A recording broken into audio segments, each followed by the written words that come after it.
Hello everybody, welcome to another video. Today I'm going to react to desu or Deisha. I don't know which one of is correct, but gotta go with it.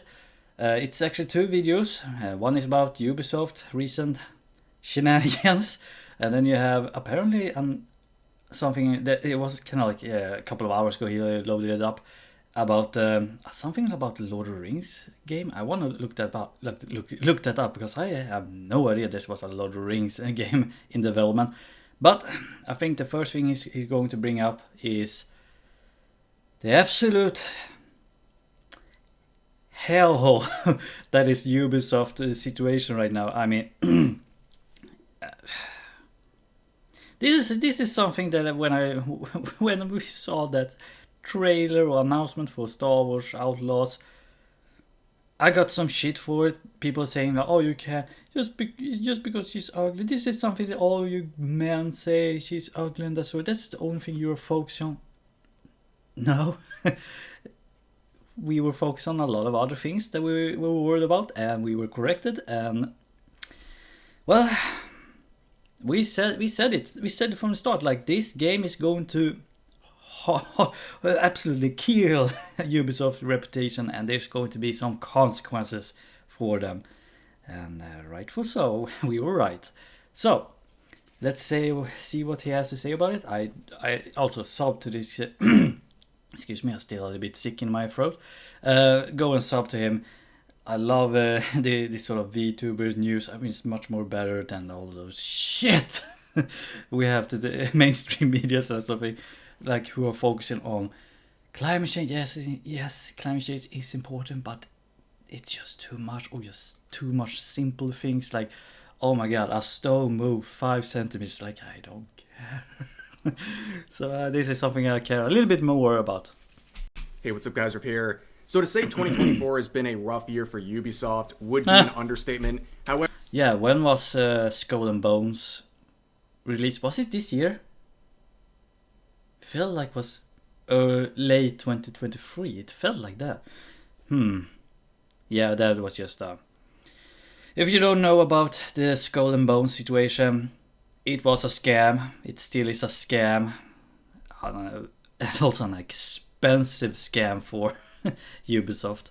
However, today we have some even more unfortunate developments for them to report on. Now, a lot of people have been focusing on the disastrous launch of Star Wars Outlaws that has left. I didn't buy it, but I did see people who played it, and I just gonna say, what were they thinking? I mean, all of these games, man, all of these games. This past, like, what, 10 years? I don't know what to say. It's just, what are they thinking? What are you thinking? No one is testing these games. I'm 100% sure no one playtests these sort of games. And they just release it. And they are surprised, like, oh my god, people are not liking it. Why? They gotta be bigots.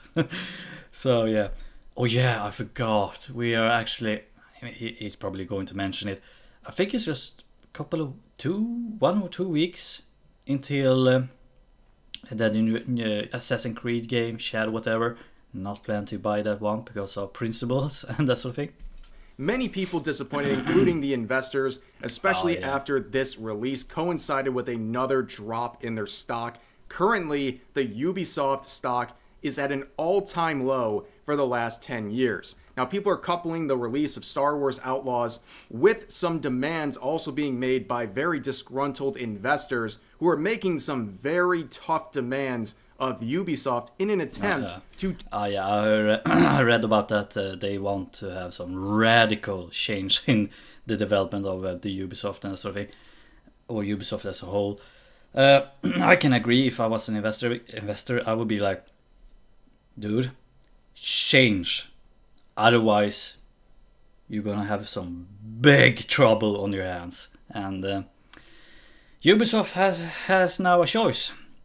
They simply have a choice. Are they going to go with the investors, the money, follow the money, follow and listen to the fans, what we want, or they can go the other way, which is bankruptcy, and basically say, fuck you all guys, fuck all of this, you are on the wrong side of history.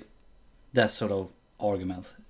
And if they're gonna go that way, then honestly I can say I'm never again going to support Ubisoft in any way. I will play their old games, absolutely, like Far Cry, excuse me, and old Assassin's Creed game, because they were made when Ubisoft were at a peak. But it's such a weird fucking timeline we live in. I said this before in many other videos about Bethesda, who used to be on the top, BioWare, who used to be on the top, Ubisoft, who used to be on the top. All of these, and also a lot of other game studios who just come crumbling down, and they are like, you know, the old saying, every empire have their, or every empire rises then falls. They have their glory days. They try to clamor on that last ring of hope to finally reach that the glory days again, but just slips down. That's just something that's happened to everything. Unfortunately, that's just life. And Ubisoft is on a down spiral right now. Turn this thing around, including making the company private, selling the company, and even firing the CEO. And just when you thought things couldn't get... But he's just, to be honest, if he's going to be fired, he's just going to get a fucking big bonus and just live his entire life just doing nothing. Worse in the current environment for Ubisoft. Another bomb drops right here. So this headline alone is making these investors fall out of their chair. Oh yeah, that one as well. They are doing this sort of program for only women or something, like kind of like a therapy program, something like that is only available for females and people who are identifying as females, and I think even trans, and just exclude males because they are males. Like, that is sexism. That is wrong. What is wrong with you, Ubisoft? Are you mentally ill? Like, I need to know. Okay, it says this. Ubisoft mentorship program developed at Ubisoft discriminates against males based on their sex. Yup, this sounds like a program in the gaming industry in the year 2024. So, yeah, this is what we needed. This is exactly what we needed.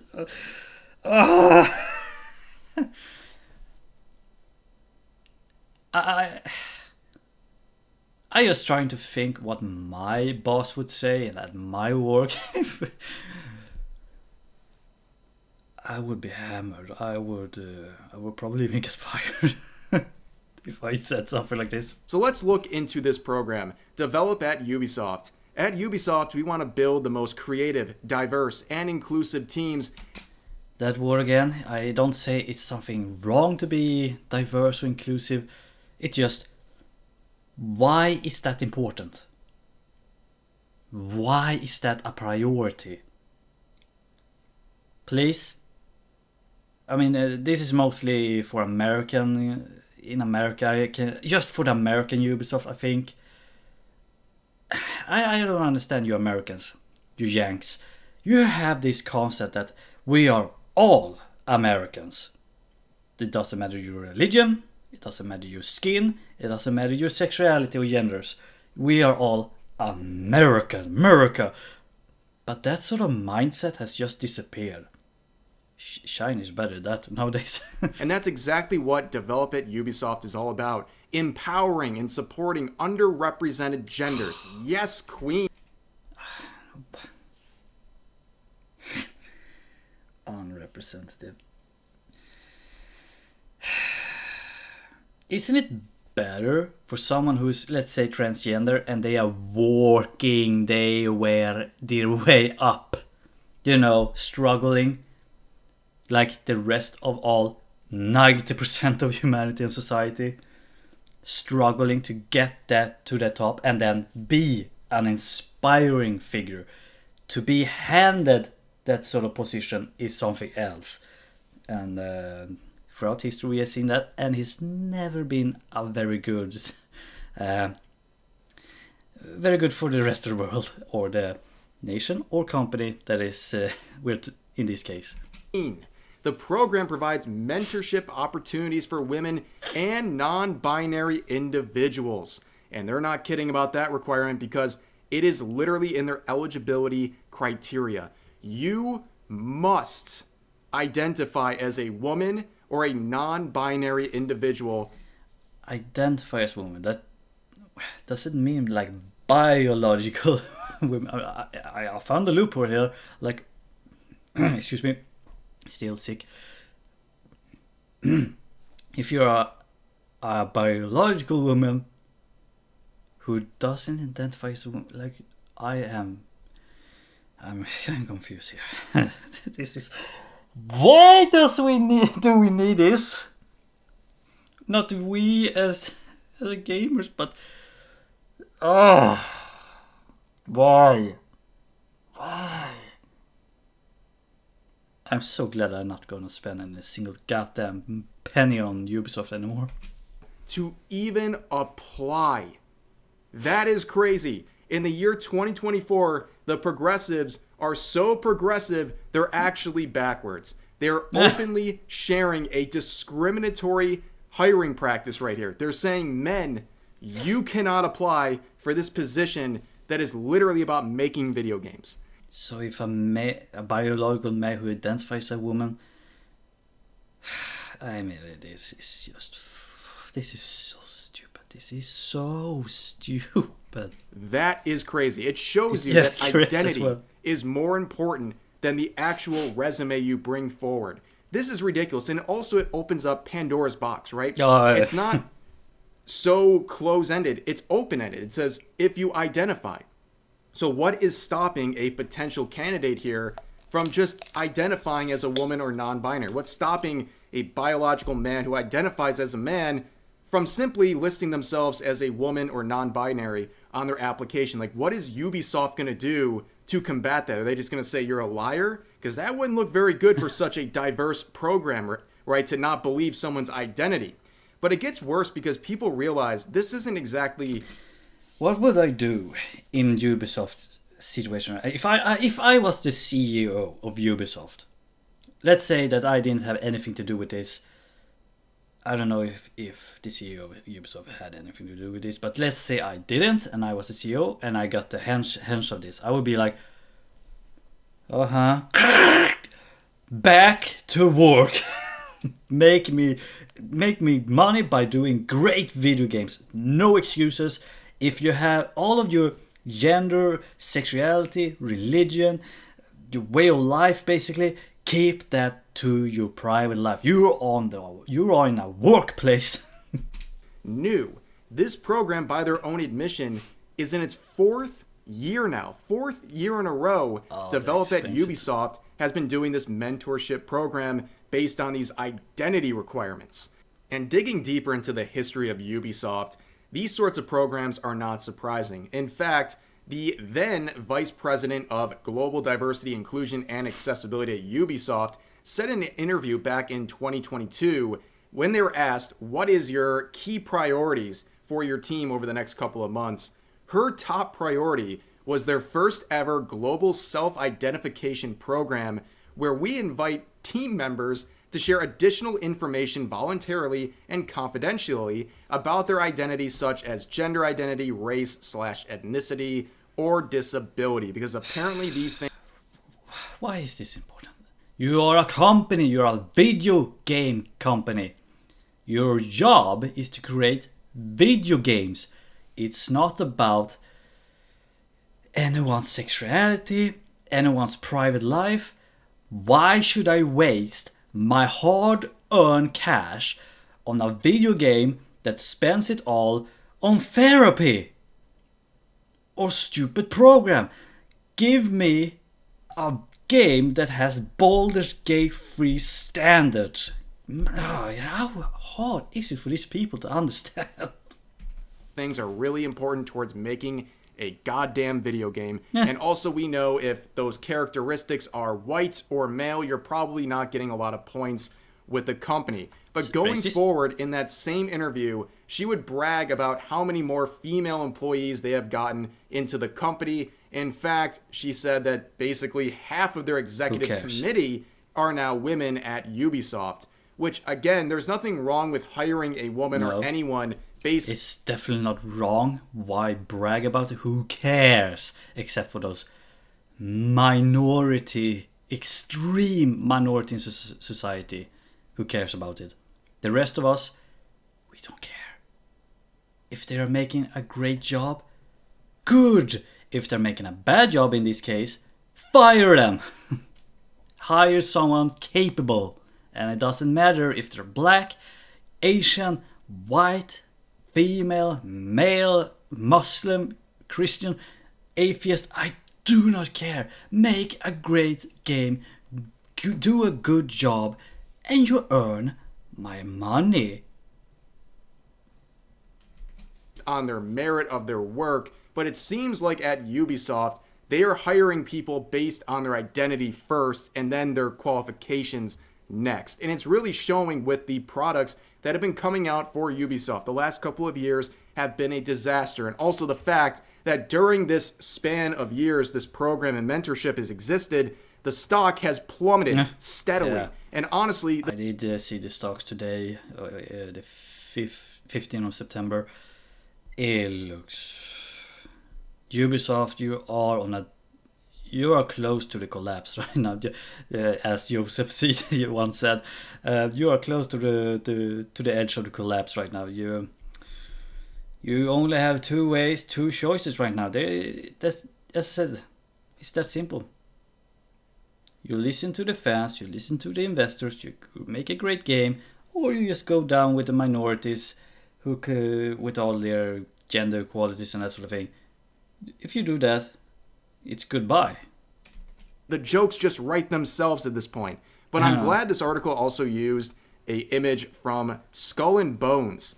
This is a Ubisoft game that I didn't even realize released earlier this year. So this is another... it was this year. Okay, so it was this year.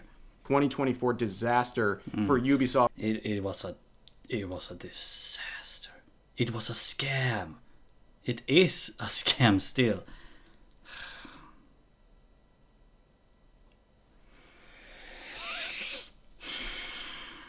You gotta realize something. I'm 30 years old. I've been around for a long time when it comes to these. I mean, these sort of video games, the Ubisoft, Bethesda, I have grown up with with their games. And to see the company who used to be so cool with their community, their fans, and just turning their backs on us. And for what? Money and greed and laziness and what do you call it? Projections, just to try to look modern. And I've been meaning to talk about Skull and Bones, and it's been very relevant recently because a lot of people are sharing some financial estimates and analytics that people have been making regarding Ubisoft and its stock. They're saying that not only are the estimated copies of Star Wars Outlaws and other Ubisoft... I would say that yes, Ubisoft still can make some beautiful games. I mean, the Avatar Frontiers of Pandora was so beautiful. Still, they have that fucking stupid story with, oh, you gotta play as a Navi, you're forced, you're not gonna play as a human because human bad, human destroyed, human is a absolute disgusting race. Let's just... It's no wonder Space Marines and Helldivers became popular because mankind terraforma first.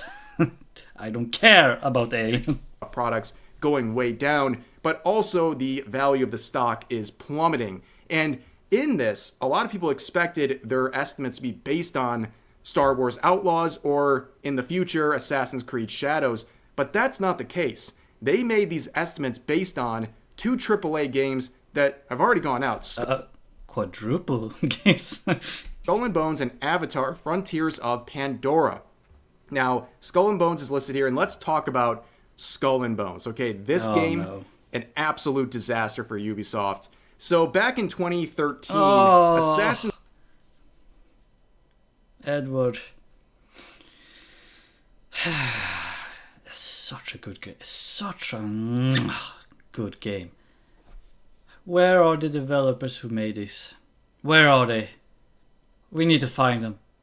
We need to unite them and make a great game again.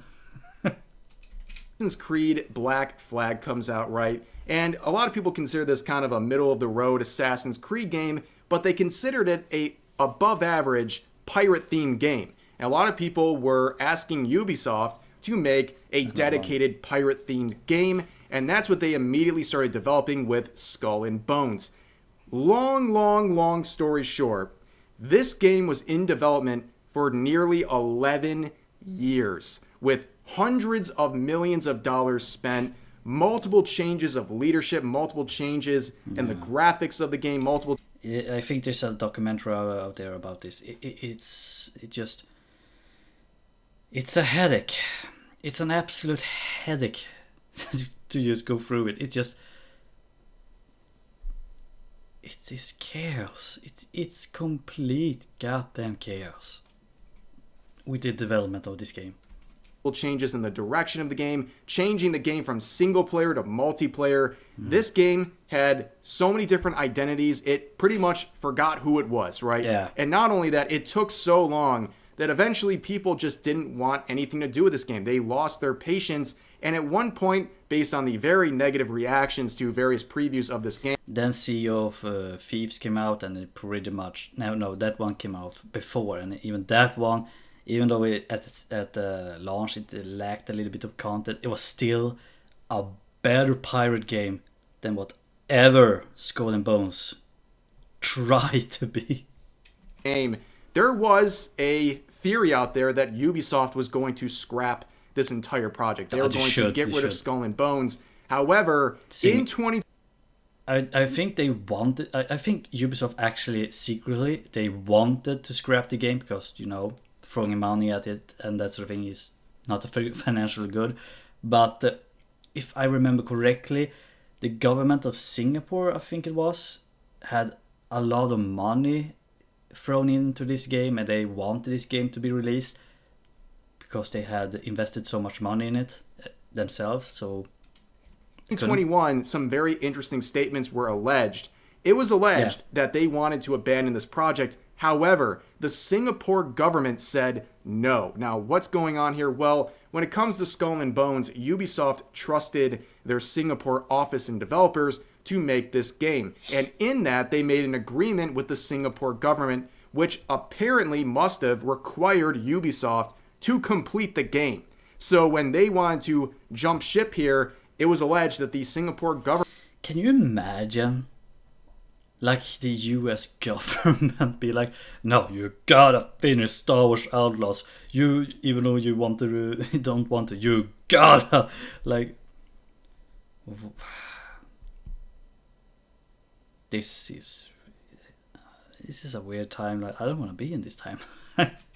Government came in and said, no, you are going to finish the slop. And that's exactly what they did. This game was an absolute disaster right from the get-go. So bad, not even the game's journalists and reviewers wanted to save this game. Even they gave this game a bad review, and they will do anything for Ubisoft and their products. I mean, they will literally rewrite Japanese history to help support Assassin's Creed. He's probably going to talk about it as well.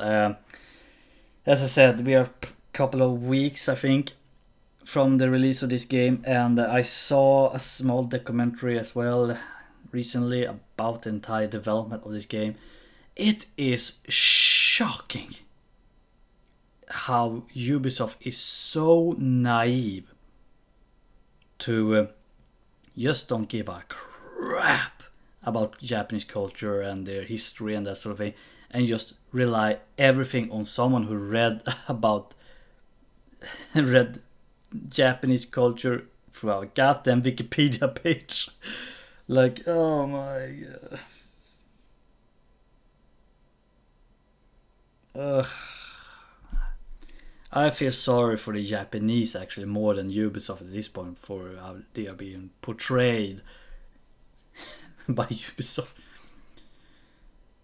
I would love to visit Japan sometime in my life. Sometimes I want to see all their historical cultural mark and that sort of thing. It would be amazing. Shadows. So the fact that they let Skull and Bones just rot, that tells you how bad the game was. And also, the release was complicated by a horrible statement made by the Ubisoft CEO right before its release. Even though it's super horrible, it's also one of the best fucking examples and evidence we got that these people are not gamers. They are corporate, desk working, paper working kind of people. They don't play video games. They don't care about video games. They care about the money. They don't care about your feelings. They don't care anything except that you buy with money. They don't care they don't care. And for them to say quadruple, if this is the way of quadruple video game, then let me tell you something. If I gotta compare a quadruple video game, to me, when I'm thinking about the next gen video games, I'm thinking Baldur's Gate 3, I think Red Dead Redemption 2. Oh, what more? Well, I think even though it's a decade or more now since the story writing for Mass Effect series and Dragon Age 1, and the first Assassin's Creed games, those are, in my mind, how you should use those games and make them better. But somehow they are walking themselves backwards. Don't know why. Only days before the release, he justified the $70 price tag, saying it's a quadruple. Oh yeah, it costs $70. I'm so glad I did buy that one, including the Stars Outlaw, which was like what? To pre-order it was like $120. Like, are you out of your mind? Are you out of your goddamn mind in this economy? Quadruple A game. This would go down as one of the most ill-advised statements ever made in the history of gaming, okay? This would be memed on relentlessly. The first attempt at a quadruple A game. And what happens? It absolutely fails. Only weeks after release, it was reported that less than 1 million players total were playing this game. Included in that number are free trial players. So not even all of that number are paying customers. A lot of them were free trial players. But you know what? For the sake of it, let's just say all of them were paying the $70 for this game. And let's even round it up. That would be an immense amount of money. To $1 million, right? So they sold a million copies at $70 a pop, $70 million. How's that look? Well, not very good, because the alleged budget was $200 million. So even giving them the very generous benefit of the doubt on the sales, they still wouldn't even have reached half of their budget. That is how bad this game failed. And again, compare it to the likely failure of Star Wars Outlaws and the very bad look, the bad forecast for Assassin's Creed Shadows. How is the studio going to be left standing? And it got so bad with the sales that it was reported back in August. There was a brief sale at Best Buy where they were releasing games for $10, and Skull and Bones was one of those games. In the same year it was released, it's in the $10 bargain bin. $10? Wasn't it like free? I heard that that game became like free even from some digital platform. It might be another game that I'm thinking of, maybe like Cyberpunk when it was released. Nowadays it's actually a pretty awesome game, but at release, I think was it Fallout 76? There were some games that were so bad that even they were even hiding the disc for the game in other games folders and that sort of thing. Like, it was crazy. It must have been Fallout 76 if I remember correctly now. At Best Buy. That is humiliating. In fact, this game would also release on Steam only a few weeks ago. And as you can see, it's not quite Concord levels, but it's not good. This is really, really bad. Wait, is Concord Ubisoft, or is it there was something else? It was it Ubisoft, right? PlayStation? I don't remember. Bad numbers. It's such a... It just flew over my mind. I just don't care about it. For a quadruple A release, they tried to revive the hype by releasing it here, and it just didn't work. In fact, in my research for this video, I quickly came across this post from Ubisoft support regarding a message from the Skull and Bones team, which personally I thought was going to be announcing the shutdown of the game. But it was reporting on some, some small bugs, like ships teleporting across the map and things like that definitely happen in quadruple A releases. And just look at the replies. Look at how people are trashing on this. This is just the first set of comments to show up. This is not curated or anything. Let's just read some of them. I thought it was shutting down. Quadruple A game, man. Come on. I almost thought this game was shutting down. Just DM them, little bro, showing the current player count. You could just DM the player base. The game is dead. Still there last night, if not worse. The three people still playing this game appreciate it. Well, you know what? Skull and Bones was another giant disaster for Ubisoft, but as I've said in previous videos, they still got to say this game this game, Assassin's Creed Shadows. If shit was so bad with Star Wars Outlaws, this game potentially will bankrupt Ubisoft. They are going to be sold privately by the investors if this game crashes in in revenue, which I think it's going to be. I don't think people are going to buy this just to see how bad it is or that sort of thing. As I said, this might be Ubisoft's absolute last chance to save itself. And so far it looks like we might not be seeing Ubisoft in the next coming 2 years maybe. Assassin's Creed Shadows. I mean, there are other major releases, complete flops, but they still got their moneymaker right here. This absolutely dreadful looking game that has a horrible reputation among gamers right now. This will definitely save them. Yeah, Ubisoft is in big trouble. Like, genuinely big trouble. 2023 was a massive financial step back. Oh yeah, was that last year? There was a big news about it. I think it was summer 23. Was it summer 22? They must have been somewhere around during the summer times. Not this year. I don't think it was this year. Maybe I don't remember. But I think it must have been 2023 when you saw massive layoff from video game studios all over the world. I mean, we're not talking about a couple of hundreds here. We're talking thousands of developers from many video game studios, not just big ones but small ones, just being laid off and just being fired. Like, it became massive news in the video game community. It must have been last year. I think even Ubisoft did join in on it and just fired so many people. Why? I think the explanation, the PR explanation, was because they wanted to save in money to make better video games, that sort of thing. But in reality, if you're older than me, and that's what, and older, you probably already know what this pretty much mean. Like, they are preparing themselves for something that they already know what's gonna happen. For Ubisoft, they lost hundreds of millions of dollars as a net loss, and now this year things are looking far worse.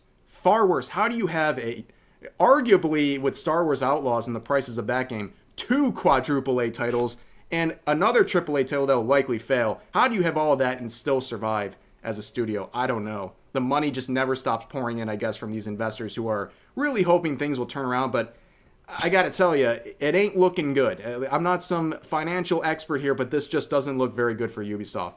But for now, that's gonna do it for this video. I hope you guys enjoyed. As always, feel free to share your thoughts about today's topics in the comments section down below. Yeah, go and sub as well. So I'm going to go over to the next video. It's So it's so weird.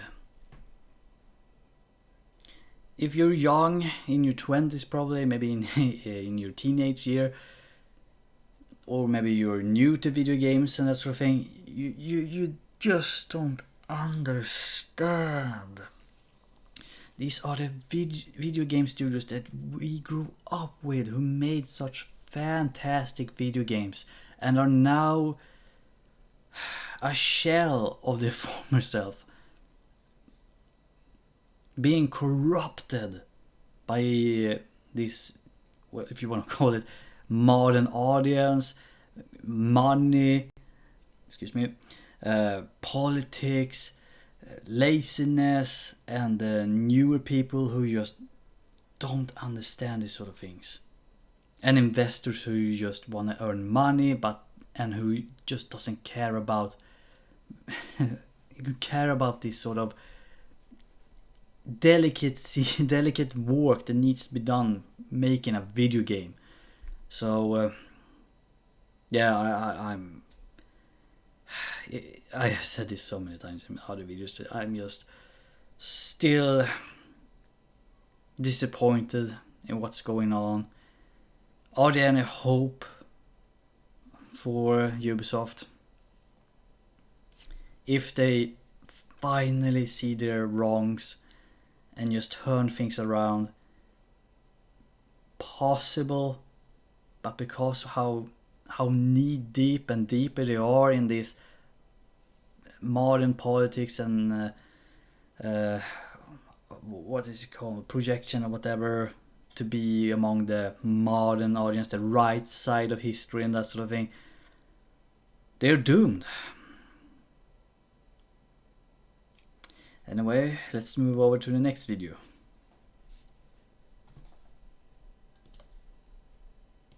Hey.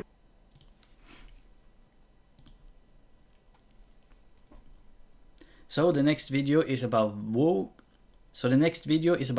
devs destroyed Lord of the Rings game. I had no idea this was supposed to be a Lord of the Rings game. I wanted a Lord of the Rings game, absolutely. Maybe in like an updated MMO like the Lord of the Rings Online, that sort of thing. But, you know, better modern graphics and everything that was great about the Lord of the Rings Online, and make it better. I just never heard that it was supposed to be another Lord of the Rings game, as far as I know. There have been great movie games about the movies and that sort of thing. But the last Lord of the Rings game that I know of must have been that Gollum game, which was also just a catastrophe, a scam as well. So it's gonna be interesting to see what this is about. This came out a couple of hours ago, so let's see what it is. Hey, what's up, guys? Up here. So when it comes to insults, you don't have to say mean things to people. Oh yeah, about Rings of Power Season 2. I did see a couple of episodes of it. I haven't paid anything to see it. I had no subscription, that sort of thing. I just saw it for free. And I gotta say, it surprised me. I already made my video review on that one, and I'm fucking mad about it. And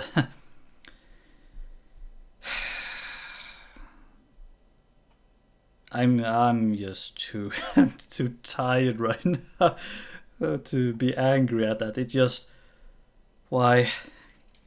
All you should say is, one day I hope your favorite franchise gets infected and corrupted with DEI and woke nonsense, because that is a very real reality in the year 2024, and Lord of the Rings is no exception to that. Now, before we get into the latest slop involved with that IP, let's read this quote from J.R.R. Tolkien himself, saying this: "Evil cannot create anything new. It can only spoil and destroy what good forces have invented or created." And I can't think of a better metaphor for what's happening with DEI stuff and video games and the entertainment industry as a whole. Yeah, absolutely.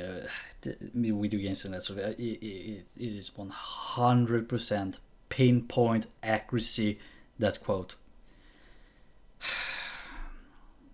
Man. So let's begin here. This game has been getting a lot of attention.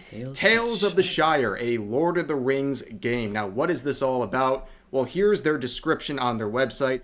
Welcome home, Hobbit. From the creative studio Weta Workshop, live the cozy life of a hobbit in the wonderful, serene landscape of the Shire. Oh, I want to play as an orc. So, okay. Man, if we just could have an open world Lord of the Rings game where you can create your character, you can choose who you want to fight with. Oh, Uruk-hai, Saruman, and yes, Warg Riders.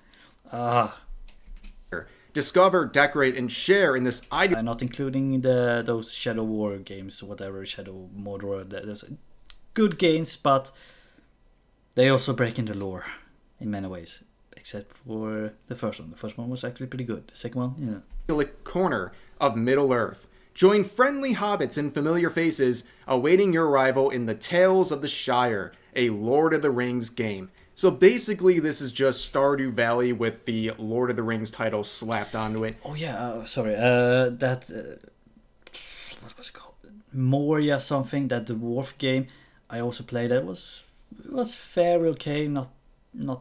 Not something that I would play all the time or on my spare time compared to Baldur's Gate, but it was fine. It was just not the best one. Is this something very similar? I don't think I ever heard about this. That is the biggest appeal of this game, the fact that it's connected to Lord of the Rings. Just make new IPs at this point. But yeah, who is the studio working with them? Well, as they mentioned, Weta Workshop here. And if you go to their website and you want a job... That's pretty much what I'm saying with Star Wars and that sort of thing. Just make new characters, a new... set the timeline somewhere far into the future, away from the Galactic Civil War era and the Clone Wars, even the Old Republic. Leave them be. They were fine as they were before Disney. Just make something new, so you don't have to take things from that era and just try to remake them, trying to think that you're making better. Because as we have seen with Star Wars, it is a complete disaster. It's more popular to hate Star Wars than liking it nowadays. So yeah, as he said, make something new. Even though Disney tried to do that, but in reality they didn't. So they just rehashed old movies. But that's a discussion that's been lasting now since Disney acquired it almost. This is the first thing they say. Join us. As our team grows, it's important that we continue to foster an environment where diversity and inclusivity is a priority. Yup. When it comes to... They even say it so directly. Not just diversity, but diversity and inclusivity is a priority over the game. Like...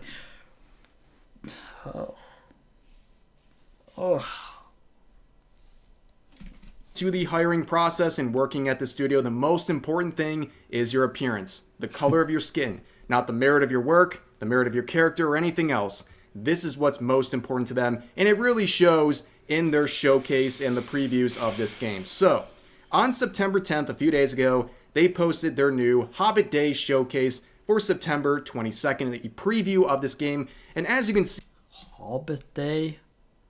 There's a Hobbit Day? Anything to consume, basically. Not to show any appreciation for the culture work Tolkien did for the Western world, creating an entire new, basically a mythology and that sort of thing, and being the prophet of high fantasy and that sort of thing. See, the replies are locked, not a good sign, but before they lock the replies, some people snuck a few comments in, and before we actually watch this quick 15-second clip, let's read some of these replies as a little appetizer here. So this user says, "Dear Lord, this looks terrible."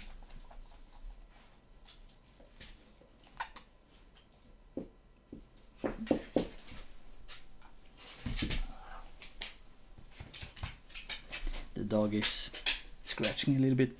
It requires attention. The dog needs more. It's the priority. The dog is priority over everything else. Terrible. The whole development team should be arrested for the murder of an IP. This looks like an early 2000s shovelware. Who greenlit this? Oh, sorry, I'm just gonna give the dog attention. Okay, now she had enough of the attention. Or whoever greenlit this should resign. This game feels like DI just by looking at it. Who is funding these games? Whoever it is really has to start hiring market research teams. No one is going to buy this trash game. People are prepared to go woke. So obviously it doesn't look good. Now let's take a quick look at this 15-second clip. 15 seconds? Is this like announcement or a game kind of like a teaser for the gameplay? Because that's extremely important if you want to make a game, especially a Lord of the Rings game. seconds long, but it speaks 1,000 words. We love hobbits, and with Tales of the Shire, we want to immerse you in their world. We just really want Tales of the Shire to feel like a warm hug. Did I see a black hobbit? Just like with Rings of Power.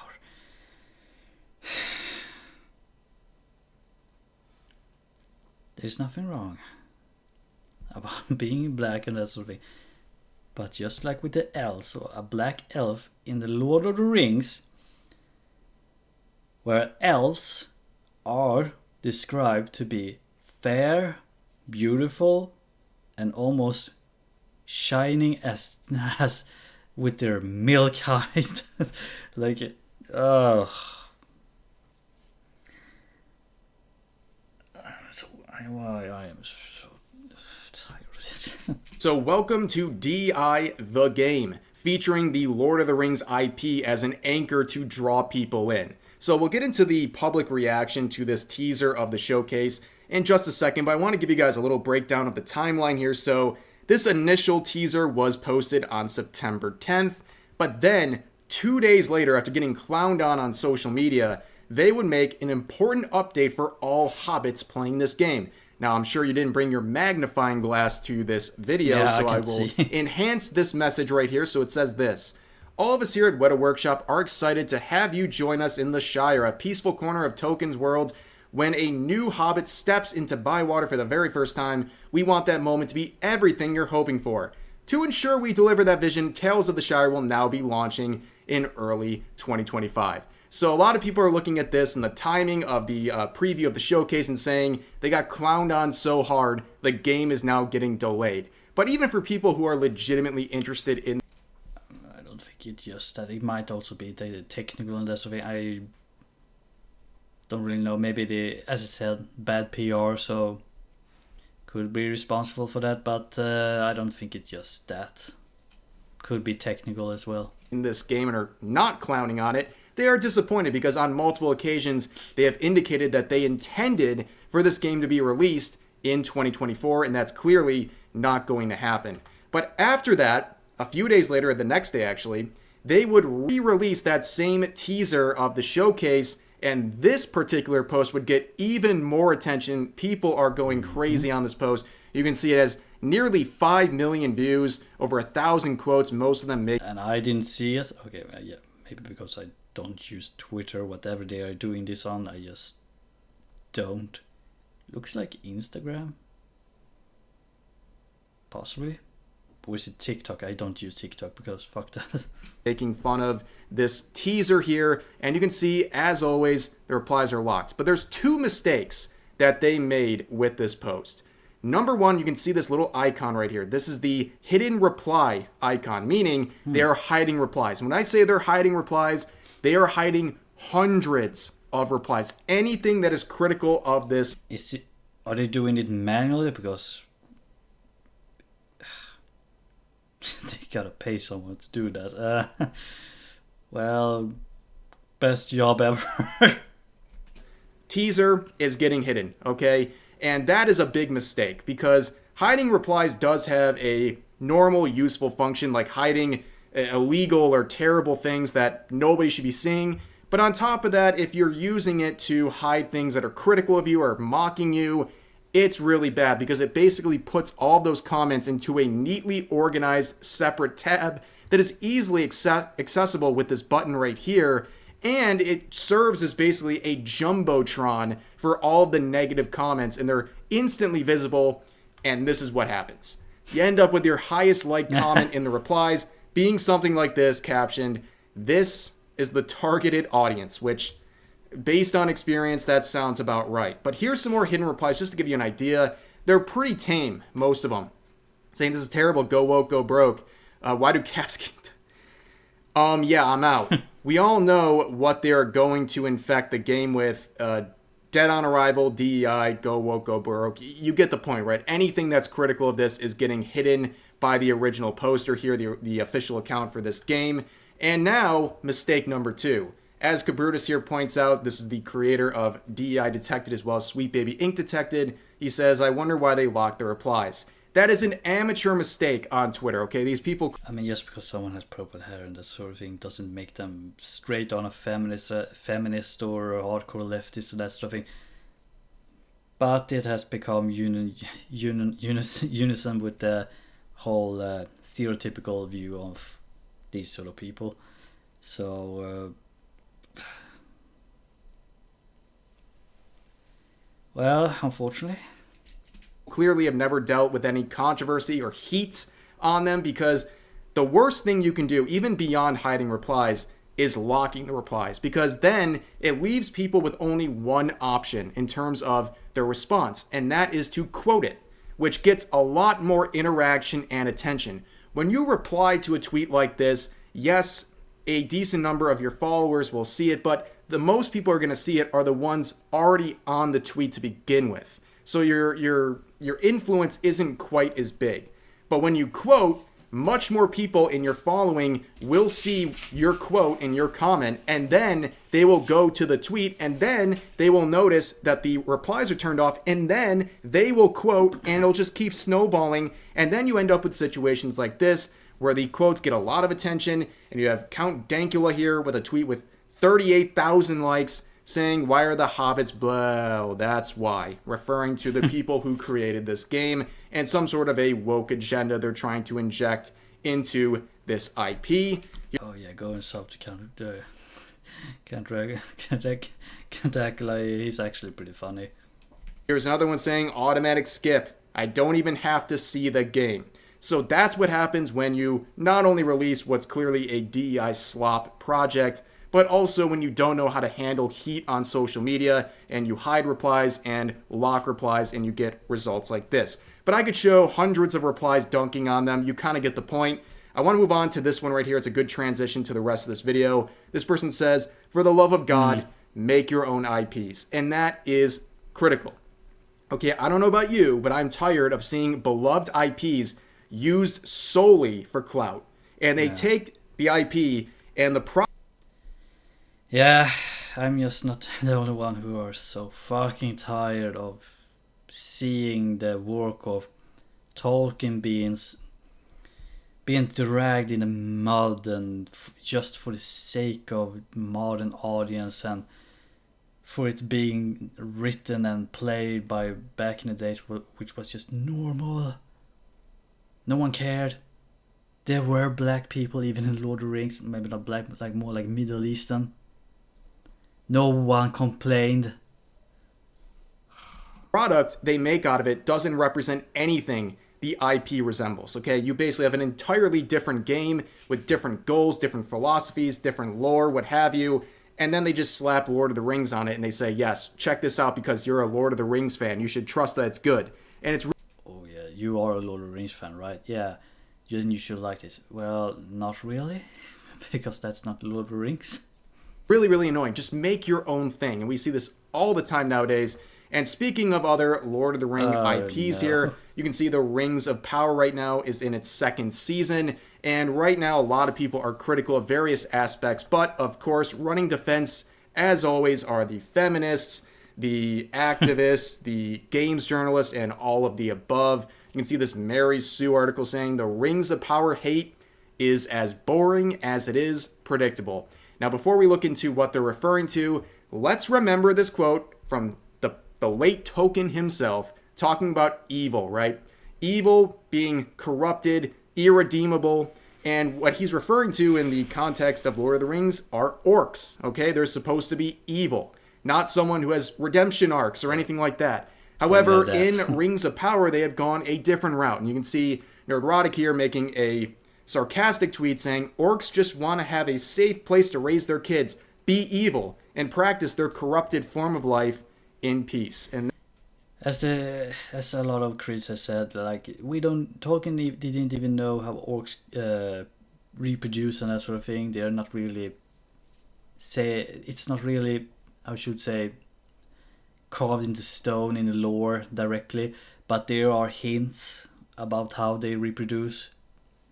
And the one thing that's pretty much close is that they just either take elves and corrupt them through some sort of corruption, dark magic, whatever, in modern, that sort of thing. I don't really know exactly.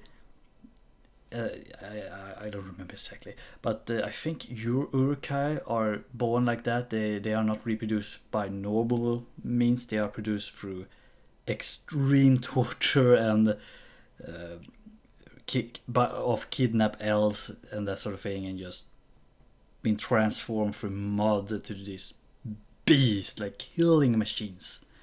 Orcs, however, because they are originally elves that were corrupted by Melkor, who kidnapped them when they were recently born in was it the first or second age? I think it was it must have been the first age, the age of the trees or something like that. Don't remember exactly.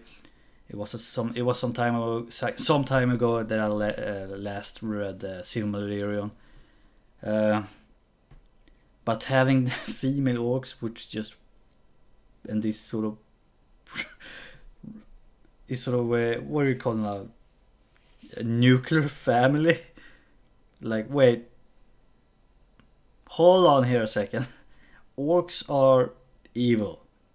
They are literally something that you want to, literally something, a force of evil through Tolkien when he saw the how should I say this? Tolkien hated capitalism, basically. He didn't like industrializations, whatever, I can't pronounce it. He didn't like that. He didn't like capitalists. He was very critical of that sort of system. And the orcs are basically a mixture of that belief through evil and destruction, mixing with capitalism. Why would left-wing people think, oh, orcs, the very thing that we hate the most, capitalists, are just misunderstood? That is a real subset of the story right now. And in a interview with Deadline, one of the showrunners directly says this: and we were also always fascinated by the idea that the orcs are fallen elves. Tolkien had this idea that evil can't create anything, it can only corrupt. That the elves, these amazing, beautiful creatures, could be corrupted into the orcs was fascinating to us, and they go on to basically imply that they want to go a different route. So they look at the brilliant vision. Basically, not Tolkien. They just admitted this is not Lord of the Rings, this has nothing to do with Tolkien. It's their own way, own fantasy, just with the brands of the Lord of the Rings. They just admitted that is admission, that this is not Tolkien. This has nothing to do with Tolkien or the Lord of the Rings or the Silmarillion. Nothing. Of Tolkien, and they say, you know what? I have a better twist. We're going to make these orcs likable. We're going to try to humanize these orcs that were never meant to, but we're going to do that. We're going to make them have families and be something you're going to feel bad for and sympathize for. And we're going to make them more of an evolution of what he was trying to do, which is obviously quite disrespectful. But let's move on to another situation going on here where there's some, depending on who you ask, some people think it's cringe to be talking about these shipping things here from the official account saying, okay, we ship them. And the Critical Drinker would quote them saying, what are you, like 12 years old? And this would result in some very interesting responses where Jesse Earl would say, yes, because no one ever shipped anyone ever in the Lord of the Rings before. Anyways, here's just two boys being straight. So this is always so frustrating because, number one, you're talking about Sam, for example, who's literally married with kids. But this always reflects back on people don't understand friendships between two men. It can be very close, like really close. I never really have that sort of closeness to someone like Frodo and Sam has, but it would be nice to have someone who you can trust in such a way of camaraderie and friendness and that sort of thing. It would be nice, like, absolutely. But unfortunately, real life, we as you grew up and had start to have a lot of problems, well, the world becomes grayer and darker. It's really, really weird. Going back to middle school, high school, I'm sure a lot of people, a lot of men grew up kind of having insecurities about being vulnerable, expressing their emotions, especially when it comes to male-on-male friendships, because they're afraid of being mocked, and, you know, your high school bully calling you gay or stuff like that. And now we have... I never really had any sort of bullies, but I was more like a lone wolf in my school time. I really didn't want to go to parties. I really didn't want to be too close to anyone. But I did have some friends.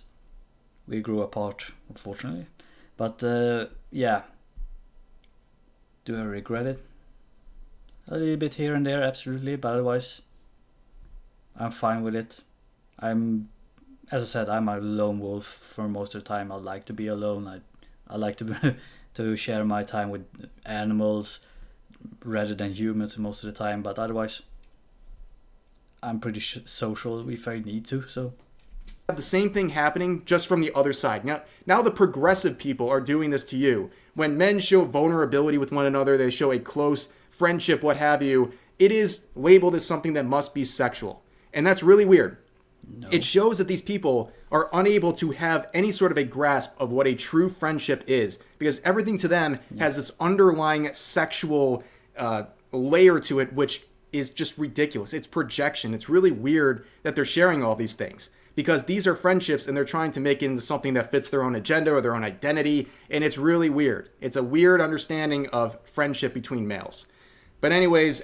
Yeah, you just look at girls who, when they are with their friends, I'm not saying it looks sexual, but it looks like they are very close to one another, telling each other secrets and that sort of thing, while males are much more like, we like to do things, like go out walking or playing outside and that sort of thing. Now I'm talking about mostly children. Being close that way, kind of like form a camaraderie, like they use in the military. You're most out there doing things, trying to get closer by just doing things together, not really talking a lot and that sort of thing. So I'm not saying it's I'm not saying it's wrong for that sort of situation, but two males talking with one another like girls, for example, scans, that sort of thing, you just show friendship. It's nothing sexual, that sort of thing. It's just friendship for some. Like what where is this sexual things coming from? I just don't see it. It's like invisible doors that opening, just throwing in like argument, like what? As you can see, the modern audience has not shown up. They're not going to show up likely for Tales of the Shire, but they're not going to show up currently for Rings of Power, which is seeing a 50% decline in viewership from Season 1. Yeah, that sounds about right. And then you have House of Dragons that just flying off, even though the last season, I think it was Season 2, not the best one, pretty kind of like a filler season, but it was okay.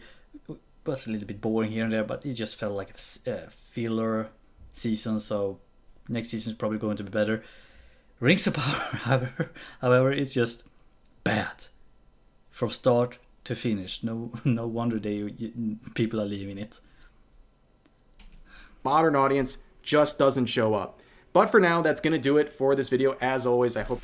Yeah, go and sub to Race desu, I don't know. But go and sub to him.